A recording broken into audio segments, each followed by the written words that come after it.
പ്രിയപ്പെട്ട സുഹൃത്തുക്കളെ,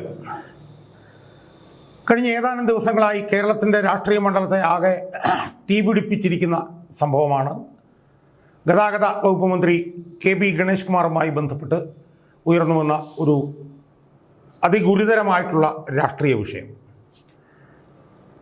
ശനിയാഴ്ച ഉച്ചയോടുകൂടി വാളകത്തുള്ള ഗണേഷ് കുമാറിൻ്റെ വീട്ടിൽ ഉച്ചയായപ്പോൾ താൻ കാണാൻ പാടില്ലാത്ത സംഭവങ്ങൾ കണ്ടുവെന്നും അതിൻ്റെ ചിത്രങ്ങൾ താൻ മൊബൈൽ ഫോണിൽ പകർത്തിയെന്നും അവിടെ വെച്ച് തന്നെ ഗണേഷ് കുമാറിൻ്റെ പേഴ്സണൽ സ്റ്റാഫ് അംഗങ്ങൾ കയ്യേറ്റം ചെയ്യാൻ ശ്രമിച്ചുവെന്നും വീട്ടിൽ പൂട്ടിയിട്ടുവെന്നും താൻ 112 അതായത് ടോൾ ഫ്രീ നമ്പറിൽ വിളിച്ച് പരാതി പറഞ്ഞുവെന്നും അവിടുന്ന് പോലീസുകാരൊന്നും വന്നെങ്കിലും തന്നെ സഹായിക്കാതെ തിരിച്ചു പോയെന്നുമൊക്കെയുള്ള ഗണേഷ് കുമാറിൻ്റെ ഭാര്യ ബിന്ദു മേനോൻ്റെ രണ്ടാം ഭാര്യ ബിന്ദു മേനോൻ്റെ വെളിപ്പെടുത്തലാണ് കഴിഞ്ഞ 1-2 ദിവസമായി വലിയ രാഷ്ട്രീയ വിവാദങ്ങൾക്ക് ഇടയാക്കിയിട്ടുള്ളത്. സ്വാഭാവികമായി ഇതിൽ പ്രതിസ്ഥാനത്ത് നിൽക്കുന്ന ഒരു മന്ത്രിയാണ്. ആരോപണം ഉന്നയിച്ചിട്ടുള്ളത് അദ്ദേഹത്തിൻ്റെ ഭാര്യയാണ്. വിഷയം ലൈംഗിക പീഡനവും സ്ത്രീകളെ കയ്യേറ്റവുമൊക്കെയാണ്.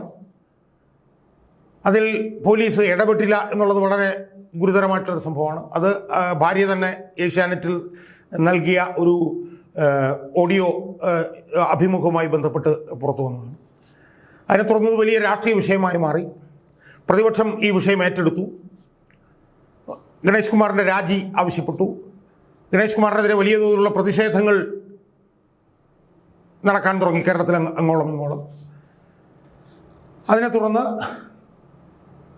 ഗണേഷ് കുമാർ മിക്കവാറും രാജിവെക്കേണ്ടി വരും എന്നുള്ള നിലയിലുള്ള ചർച്ചകൾ ശക്തിപ്പെട്ടു. മുഖ്യമന്ത്രി ഗണേഷ് കുമാറെ കാണും എന്നുള്ള നിലയിലുള്ള ചർച്ചകൾ വന്നു. മുഖ്യമന്ത്രി പോലീസിൽ നിന്ന് വിവരങ്ങൾ തേടി എന്നുള്ള ചർച്ചകൾ ഉണ്ടായി. ഗണേഷ് കുമാർ രാജിവെക്കണം എന്ന് CPI അഭിപ്രായം പറഞ്ഞു എന്നുള്ള വാർത്തകൾ വന്നു. അങ്ങനെ അതൊരു വലിയ രാഷ്ട്രീയ ബോംബായി മാറി. പിന്നെ ഈ കഴിഞ്ഞ ദിവസം ഉള്ള ക്യാബിനറ്റിന് മുമ്പ് തന്നെ രാജി ചിലപ്പം ഉണ്ടാവും എന്നുള്ള നിലയിലുള്ള വാർത്തകൾ പുറത്തേക്ക് വന്നു. എന്തായാലും പിന്നെ നമ്മൾ കാണുന്നത് ഈ വിഷയം ഒരു നനഞ്ഞ പടക്കമായി മാറുന്നതാണ്. ക്യാബിനറ്റിൻ്റെ തലേ ദിവസം തന്നെ ഗണേഷ് കുമാർ ഭാര്യയുമായി ബന്ധപ്പെട്ടുവെന്നും അവരോട് മാപ്പ് പറഞ്ഞു എന്നുള്ള വാർത്തകൾ വരുന്നു. ആ മാപ്പ് താൻ സ്വീകരിച്ചു എന്ന് ഭാര്യ പറയുന്നു. അതിനെ തുടർന്ന് ഗണേഷ് കുമാർ മുഖ്യമന്ത്രിയെ കണ്ടുവെന്നും മുഖ്യമന്ത്രിയെ കണ്ടതിനെ തുടർന്ന് രാജിവെക്കേണ്ടതില്ല എന്ന് തീരുമാനിച്ചു എന്നുമുള്ള വാർത്തകൾ വന്നു. എന്തായാലും ഗണേഷ് കുമാർ രാജിവെക്കണം എന്നുള്ള ആവശ്യത്തിൽ പ്രതിപക്ഷം ഉറച്ചു നിൽക്കുകയാണ്. എന്തായാലും ആ വിവാദം ഇപ്പോഴും ഇങ്ങനെ കത്തി നിൽക്കുകയാണ്. സുഹൃത്തുക്കളെ, ഈ പശ്ചാത്തലത്തിൽ ഞാൻ ഈ പ്രതിപക്ഷം യൂട്യൂബ് ചാനലിലെ ഒരു 2 മണിക്കൂർ ഇടപെട്ട് വരുന്ന ഒരു 3 വീഡിയോകൾ എന്നാണ് ഞാനിപ്പോൾ ഉദ്ദേശിക്കുന്നത്. വീഡിയോകളിലൂടെ ഞെട്ടിക്കുന്ന ചില വിവരങ്ങൾ എൻ്റെ പ്രേക്ഷകരുമായി ചർച്ച ചെയ്യാൻ വേണ്ടിയിട്ടാണ് ഇപ്പോൾ തീരുമാനിച്ചിട്ടുള്ളത്. അതിൻ്റെ ഒരു പൊതു ചിത്രം എന്താണ് എന്ന് ചോദിച്ചാൽ, ഈ കഴിഞ്ഞ ശനിയാഴ്ച ഉച്ചയ്ക്ക് ഗണേഷ് കുമാറിൻ്റെ വാളകത്തെ വീട്ടിൽ നടന്നു എന്ന് പറഞ്ഞുകൊണ്ട് അദ്ദേഹത്തിൻ്റെ രണ്ടാം ഭാര്യ ബിന്ദു മേനോൻ പൊതുമണ്ഡലത്തിൽ അവതരിപ്പിച്ച വിഷയങ്ങൾ മുഴുവൻ കെട്ടുകഥകളും പച്ചക്കള്ളങ്ങളുമായിരുന്നു എന്നാണ് കാര്യകാരണ സഹിതം ഞാൻ ഈ 2-3 വീഡിയോകളിലൂടെ 3 വീഡിയോകളെന്നാണ് ഞാൻ ഉദ്ദേശിക്കുന്നത്. ആ വീഡിയോകളിലൂടെ എൻ്റെ പ്രേക്ഷകരുമായി ചർച്ച ചെയ്യാമോ. ബിന്ദു മേനോൻ എന്ന് പറയുന്ന ഗണേഷ് കുമാറിൻ്റെ രണ്ടാം ഭാര്യ ഏഷ്യാനെറ്റിലൂടെ ജനങ്ങളുമായി പങ്കുവച്ച കഥകൾ മുഴുവൻ, അല്ലെങ്കിൽ ആ വിവരങ്ങൾ, ആ വിശദാംശങ്ങൾ മുഴുവൻ കെട്ടുകഥകളും നട്ടാൽ കുറുക്കാത്ത നുണകളും പച്ചക്കള്ളങ്ങളുമായിരുന്നു എന്നാണ് ആമുഖമായി എനിക്ക് എൻ്റെ പ്രേക്ഷകരോട് സൂചിപ്പിക്കാനുള്ളത്. അത് അവർ പറഞ്ഞതുപോലെ ഗണേഷ് കുമാറിൻ്റെ ലൈംഗിക ബന്ധം അവിടെ നടന്നു എന്നും, അത് ചിലപ്പോൾ ഒരുപക്ഷെ നടന്നിട്ടുണ്ടാവാം, അത് താൻ ചിത്രത്തിൽ പകർത്തിയെന്നും ഒക്കെ പറഞ്ഞുകൊണ്ട് ഇവർ പറഞ്ഞ ഒരു കാര്യമുണ്ടല്ലോ, താനത് മുഖ്യമന്ത്രിയുടെ മകൾക്ക് അയച്ചു കൊടുത്ത ചിത്രങ്ങൾ എൻ്റെ കയ്യിൽ എല്ലാ തെളിവുമുണ്ട് എന്നൊക്കെ പറഞ്ഞിട്ട് ഇവർ പറഞ്ഞ ആ സംഭവങ്ങൾ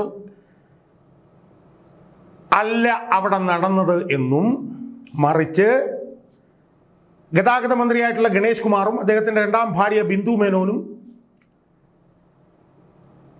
ഗവൺമെൻറ്റിലുള്ള മറ്റ് പല ഉന്നതരും, അത് ഞാൻ വഴിയെ പറയാം, അവരുമൊക്കെ ഇടപെട്ട് നടന്നിട്ടുള്ള ശതകോടികളുടെ അഴിമതിപ്പണം പങ്കുവെക്കുന്നതുമായി ബന്ധപ്പെട്ടുകൊണ്ട് ഈ ഗണേഷ് കുമാറും ബിന്ദു മേനോനും തമ്മിൽ ഉരുത്തിരിഞ്ഞ അഭിപ്രായ വ്യത്യാസങ്ങളുടെ ഒരു ഘട്ടത്തിൽ ഗണേഷ് കുമാറിനെ കുരുക്കിയിടാൻ വേണ്ടി, ഗണേഷ് കുമാറിനെ ട്രാപ്പ് ചെയ്യാൻ വേണ്ടി ബിന്ദു മേനോൻ എന്ന് പറഞ്ഞ ഇയാളുടെ രണ്ടാം ഭാര്യ നടത്തിയിട്ടുള്ള നാടകമാണ്. ആ നാടകമാണ് അവിടെ നടന്നത് എന്നതാണ് ഞാൻ എൻ്റെ പ്രേക്ഷകരുമായി ചർച്ച ചെയ്യാൻ ഉദ്ദേശിക്കുന്നത്.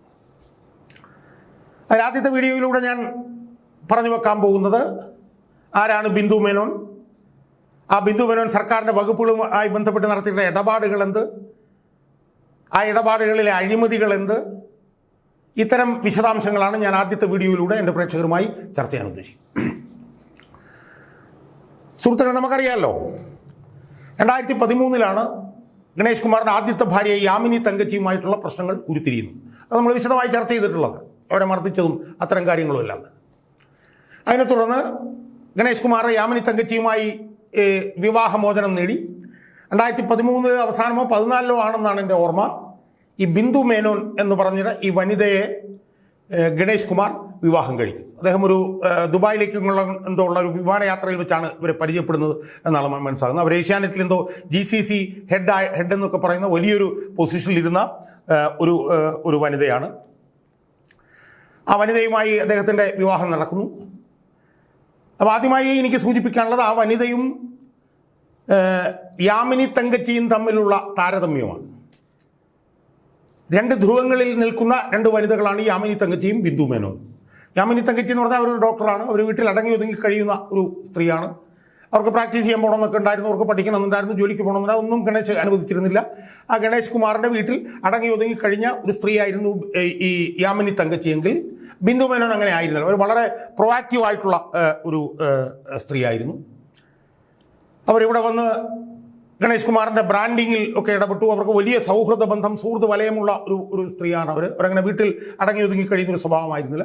അവർ 10-18 വർഷമായി ഏഷ്യാനെറ്റിൻ്റെ ഈ ഗ്ലോബൽ GCC കൺട്രീസിൻ്റെ ഹെഡൊക്കെ ആയി പ്രവർത്തിച്ചിരുന്നുകൊണ്ട് വലിയ തോതിലുള്ള ബന്ധങ്ങളുള്ള ഒരു സ്ത്രീയായിരുന്നു. അവരിവിടെ വന്ന് ഗണേഷ് കുമാറിൻ്റെ പ്രതിച്ഛായ വർദ്ധിപ്പിക്കുന്ന പ്രവർത്തനങ്ങളിലൊക്കെ ഏറ്റെടുത്ത് നടത്തിയതിന് തുറന്നിട്ടാണ് ഗണേഷ് കുമാറുമായി ബന്ധപ്പെട്ടുകൊണ്ട് റീലുകൾ വരികയും അദ്ദേഹം ജനങ്ങളുടെ ഇടയിൽ കൂടുതൽ സമ്മതനാവുകയൊക്കെ ചെയ്തത് ഈ ബിന്ദു മേനോൻ നടത്തിയിട്ടുള്ള ബ്രാൻഡിങ് പ്രവർത്തനത്തിൻ്റെ ഭാഗമാണ്. സുഹൃത്തുക്കളെ, നമ്മൾ പ്രധാനമായിട്ട് കണ്ടൊരു കാര്യം, ഈ ഘട്ടത്തിൽ പറയാനുള്ളൊരു കാര്യം, ബിന്ദു മേനോനെ വിവാഹം കഴിച്ച് ഏറെ കഴിയുന്നതിന് മുമ്പ് തന്നെ ഈ ഗണേഷ് കുമാർ തൻ്റെ പേരിലുള്ള സ്വത്തിൽ ഒരു വലിയ ഭാഗം ബിന്ദു മേനോൻ്റെ പേരിൽ എഴുതി വെക്കുകയുണ്ടായി. അതെഴുതി വെച്ചത് എന്തുകൊണ്ടാണെന്ന് ചോദിച്ചു കഴിഞ്ഞാൽ അത് യാമിനി തങ്കച്ചിയുടെ മക്കൾക്കുമൊക്കെയായി വീതിച്ചു കൊടുക്കാൻ വേണ്ടിയിട്ടുള്ള വലിയ ശ്രമം അവരുടെ കുടുംബത്തിൽ ഉണ്ടായി. ബാലകൃഷ്ണ പിള്ളയ്ക്കൊക്കെ അതായിരുന്നു ആഗ്രഹം. അപ്പോൾ അത് തടയുക എന്നൊക്കെ ഉള്ള ഉദ്ദേശത്തോടു കൂടി തൻ്റെ സ്വത്ത് യാമിനി തങ്കച്ചിയും മക്കളുമൊക്കെ കൂടുതൽ കൊണ്ടുപോകുമോ എന്നുള്ള ഭയത്തിൻ്റെ അടിസ്ഥാനത്തിലാവാം തൻ്റെ സ്വത്തിൽ വലിയൊരു പങ്ക് ഏതാണ്ട് 2014 തന്നെ ബിന്ദു മേനോൻ്റെ പേരിൽ ഗണേഷ് കുമാർ എഴുതി വെച്ചിരുന്നു. നമ്മൾ മനസ്സിലൊന്ന് വെച്ചേക്കാം. എന്തായാലും ബിന്ദു മേനോൻ ഇവിടെ വന്നു. അവരുടെ സുഹൃത്ത് ബന്ധമൊക്കെ ഉപയോഗിച്ചുകൊണ്ട് അവരുടെ പ്രവർത്തനങ്ങൾ ഒക്കെ വിപുലീകരിച്ചു. 2024 മുതൽ 2024 ആയപ്പോഴത്തേക്കും ഗണേഷ് കുമാർ പിന്നെ മന്ത്രിയായല്ലോ. അതായത് ആന്റണി രാജിവെച്ച് ഗണേഷ് കുമാർ മന്ത്രിയായി. ആ മന്ത്രിയായ ഘട്ടം മുതൽ തന്നെ ഗണേഷ് കുമാറിൻ്റെ സ്വാധീനം ഉപയോഗിച്ചുകൊണ്ട് ഈ ബിന്ദു മേനോൻ സർക്കാരിലെ വിവിധ വകുപ്പുകളിൽ നിന്നുള്ള പല വാണിജ്യ കരാറുകളും നേടിയെടുക്കാൻ തുടങ്ങി. അതാണ് ഏറ്റവും പ്രധാനം. 2024 ഗണേഷ് കുമാർ മന്ത്രിയായി കഴിഞ്ഞ ഉടനെ തന്നെ ഇവർ പ്രൊആക്റ്റീവായി ഗണേഷ് കുമാറിനെ ഉപയോഗിച്ചുകൊണ്ട് സർക്കാരിലെ പല വകുപ്പുകളിലും ഇടപെട്ട് അവിടെ നിന്നൊക്കെയുള്ള പല കരാറുകളും ഇവർ കൈക്കലാക്കാൻ തുടങ്ങി. അതിൽ 2 പ്രധാനപ്പെട്ട കാര്യങ്ങളാണ് എനിക്ക് ഇവിടെ സൂചിപ്പിക്കുന്നത്. ഈ കരാറുകളെല്ലാം ഏറ്റെടുത്തത് അവരുടെ പേരിലുള്ളൊരു കമ്പനിയുടെ ഭാഗമായിട്ടാണ്. ആ കമ്പനിയുടെ പേര് മിഡ്നൈറ്റ് സൺ ഗ്ലോബൽ എന്നുള്ളതാണ്. മിഡ്നൈറ്റ് സൺ ഗ്ലോബൽ അത് വളരെ അന്വർത്ഥമായിട്ടുള്ള ഒരു പേരാണ്. അർദ്ധരാത്രി സൂര്യൻ ഉദിച്ചാൽ എന്ന് പറഞ്ഞൊരു ചൊല്ലുണ്ടല്ലോ, അതാണ് പിന്നീട് സംഭവിച്ചത് എന്നുള്ളത് കൊണ്ട് ആ പേര് അന്വർത്ഥമാണ്. മിഡ്നൈറ്റ് സൺ ഗ്ലോബൽ എന്ന് പറഞ്ഞ ഒരു കമ്പനിയുടെ ഭാഗമായിട്ടാണ് അവർ ഈ കരാറുകളൊക്കെ നേടിയെടുക്കാൻ തുടങ്ങി. ആ കമ്പനിയുടെ അഡ്രസ്സ് എന്ന് പറയുന്നത് നമുക്ക് കിട്ടിയ വിവരം അനുസരിച്ച് ഗണേഷ് കുമാറിൻ്റെ കൊടപ്പനക്കുന്നിലെ വീട്ടിൻ്റെ അഡ്രസ്സാണ് ആ മിഡ്നൈറ്റ് സൺ ഗ്ലോബൽ എന്ന് പറഞ്ഞ ആ കമ്പനിയുടെ അഡ്രസ്സ് എന്നുള്ളതും പ്രധാനമാണ്. അപ്പോൾ ആ കമ്പനി പ്രധാനമായിട്ടും 2 വകുപ്പുകളിലെ പിന്നെ കരാറുകൾ ഏറ്റെടുത്തത് സംബന്ധിച്ചിട്ടുള്ള വിവരങ്ങളാണ് ഇപ്പം നമ്മുടെ മുന്നിലുള്ളത്. എന്നാൽ രണ്ടല്ല, അതിൽ കൂടുതലുണ്ട് എന്നൊക്കെ നമ്മൾ കേൾക്കുന്നു. എന്തായാലും 2 വകുപ്പുകളുടെ കരാറുകൾ അവർ കൈക്കലാക്കിയത് സംബന്ധിച്ചിട്ടുള്ള വിവരങ്ങളാണ് നമ്മുടെ മുമ്പിലുള്ളത്. അതിലൊന്ന് നിയമസഭാ മന്ദിരവുമായി ബന്ധപ്പെട്ടിട്ടുണ്ട്.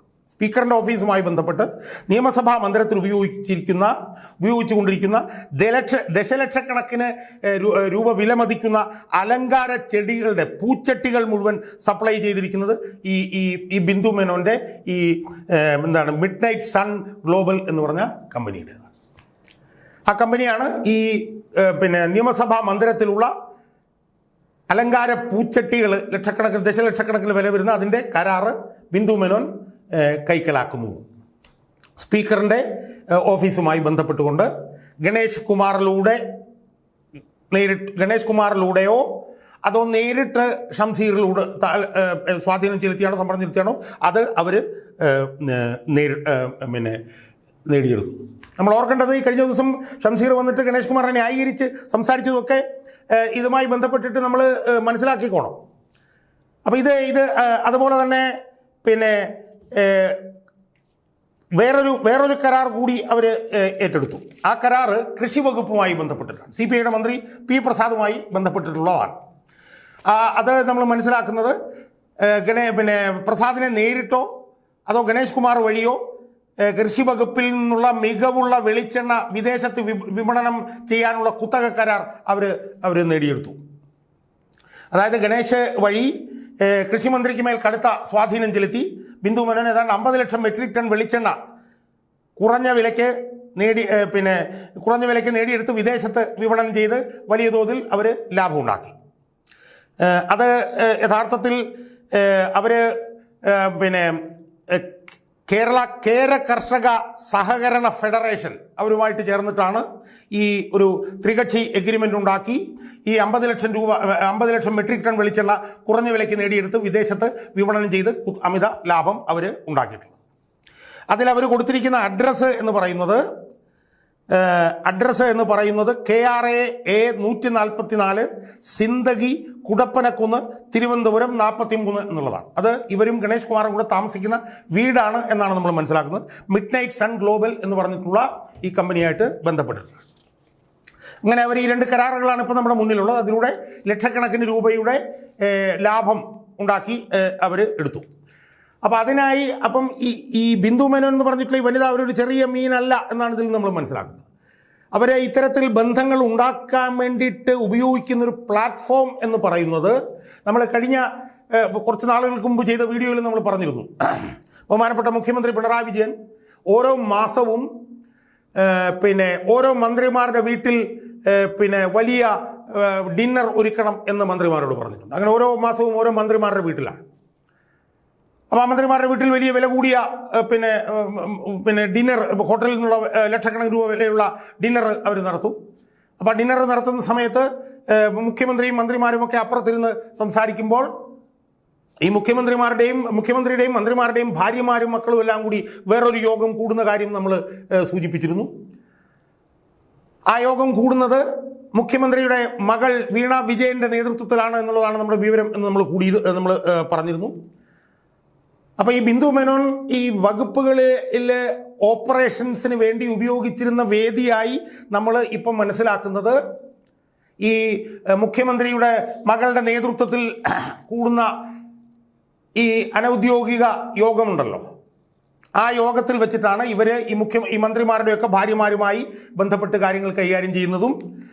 എന്ന് മാത്രമല്ല, നമുക്ക് മനസ്സിലാക്കാൻ കഴിയുന്ന ഷംസീർ അടക്കമുള്ള നേതാക്കന്മാരുടെ ഭാര്യമാർക്ക് വിദേശത്ത് നിന്ന് അവർ വിലപിടിപ്പുള്ള ബാഗ്, വസ്ത്രങ്ങൾ ഇതൊക്കെ സമ്മാനമായി എത്തിച്ചു എന്നൊക്കെ തന്നെ ആരോപണങ്ങളുണ്ട്. എന്തായാലും അവർ വിവിധ വകുപ്പുകളിൽ നിന്ന് നേടിയെടുത്ത കരാറുകളുടെ ഭാഗമായി കമ്മീഷൻ വലിയ തോതിൽ ഈ മന്ത്രിമാർക്കും ഉദ്യോഗസ്ഥന്മാർക്കും ഒക്കെ വിതരണം ചെയ്തു എന്നാണ് നമ്മൾ മനസ്സിലാക്കുന്നത്. അപ്പോൾ ഇതാണ് ബിന്ദു മേനോൻ്റെ ഒരു പ്രവർത്തന രീതി. അങ്ങനെ അവരെന്ത് ചെയ്തു? അവർ പയ്യെ KSRTCയിലേക്ക് അവരുടെ ശ്രദ്ധ തിരിക്കാൻ തുടങ്ങി. KSRTCയിൽ സെൻട്രൽ എന്ന ഓർഡിനൻസ് വകുപ്പിൽ നിന്ന് ഡെപ്യൂട്ടേഷനിൽ വന്ന പ്രമോദ് ശങ്കർ എന്ന് പറഞ്ഞൊരു ഉദ്യോഗസ്ഥനുണ്ടെന്നാണ്. ആ ഉദ്യോഗസ്ഥനെ മേൽ സമ്മർദ്ദം ചെലുത്തിക്കൊണ്ടാണ് ഇവർ KSRTCയിൽ നിന്നുള്ള പർച്ചേസ്, ടയർ റീട്രേഡിങ്, അതിൻ്റെയൊക്കെ കരാറുകൾ കൈക്കലാക്കാൻ വേണ്ടിയിട്ടുള്ള വലിയ ശ്രമം നടത്തി എന്ന് നമ്മൾ മനസ്സിലാക്കും. സുഹൃത്തുക്കളെ, പിന്നൊരു ഘട്ടത്തിൽ നമുക്ക് മനസ്സിലാക്കാൻ കഴിയുന്നത് ഇവർ KSRTCയുടെ ഭരണം തന്നെ അങ്ങ് ഏറ്റെടുത്തു എന്നാണ്. ഈ ബിന്ദു മേനോൻ, ഗണേഷ് കുമാറിൻ്റെ ഭാര്യയായിട്ടുള്ള ബിന്ദു മേനോൻ KSRTCയുടെ ഭരണം തന്നെ ഏറ്റെടുത്തു എന്നാണ് പിന്നീട് നമുക്ക് മനസ്സിലാക്കുക. എല്ലാ ബിസിനസ്സുമായി ബന്ധപ്പെട്ടുള്ള കാര്യങ്ങളും തൻ്റെ ഭാര്യയോടാണ് സംസാരിക്കേണ്ടത് എന്ന് ഗണേശൻ KSRTCയിലെ ഉന്നതരായിട്ടുള്ള ഉദ്യോഗസ്ഥന്മാർക്ക് നിർദ്ദേശം നൽകി എന്നുള്ള ആരോപണമുണ്ട്. എന്ന് മാത്രമല്ല, KSRTCയിലെ MD ഉന്നത ഉദ്യോഗസ്ഥർ അവർക്കൊക്കെ മന്ത്രിയുടെ വീട്ടിലെ സ്വകാര്യ ഹോം തിയേറ്ററിൽ വെച്ച് ഈ ബിന്ദു മേനോൻ മാനേജ്മെൻറ്റിൻ്റെ ക്ലാസ്സുകൾ എടുക്കുമായിരുന്നു എന്നൊക്കെ നമ്മൾ കേൾക്കുന്നു. അങ്ങനെ ഫലത്തിൽ മന്ത്രിയും മന്ത്രിയുടെ ഭാര്യയും അവർ രണ്ടുപേരും ഏതാണ്ടൊരു മന്ത്രി പദവിയിൽ അങ്ങനെ തുടർന്നു വരികയായിരുന്നു എന്ന് നമ്മൾ മനസ്സിലാക്കും. എന്നാൽ ഒരു ഘട്ടം വന്നപ്പോഴത്തേക്ക് ഗണേഷ് കുമാറിന് ഇത് പ്രശ്നമായെന്നും ഗണേഷ് കുമാർ അവരെ ഈ KSRTCയിൽ ഇടപെടുന്നതിൽ നിന്ന് വിലക്കി എന്നും ആണ് വിവരം. അതായത് KSRTCയിൽ അവരെ ബന്ധപ്പെടുത്താതിരുത്താൻ വേണ്ടിയിട്ട് ശ്രമങ്ങൾ നടത്തി എന്നൊക്കെ ഉള്ള വിവരമാണ് വന്നിട്ടുള്ളത്. അപ്പോൾ സുഹൃത്തുക്കളെ, എനിക്ക് ഈ വീഡിയോയിൽ എനിക്ക് എൻ്റെ പ്രേക്ഷകരോട് പറയാനുള്ളത്, ഈ വാളയത്ത് നടന്ന സംഭവവികാസങ്ങൾ കെട്ടുകഥകളായിരുന്നു എന്നുള്ള വിവരം അത് പറയാൻ വേണ്ടിയിട്ടാണ് ഞാൻ ഈ വീഡിയോ ചെയ്തത്. എന്നാൽ ഈ വീഡിയോയിൽ ഞാൻ അതിലേക്ക് ചെന്നെത്തുന്നില്ല. അത് അടുത്ത വീഡിയോയിലാണ് എന്തുകൊണ്ടാണ് ഇങ്ങനൊരു കെട്ടുകഥ പ്രചരിപ്പിക്കാൻ ഇവർ നിർബന്ധിതരായത് എന്നുള്ളിടത്തേക്ക് ഞാൻ പോകുന്നത്.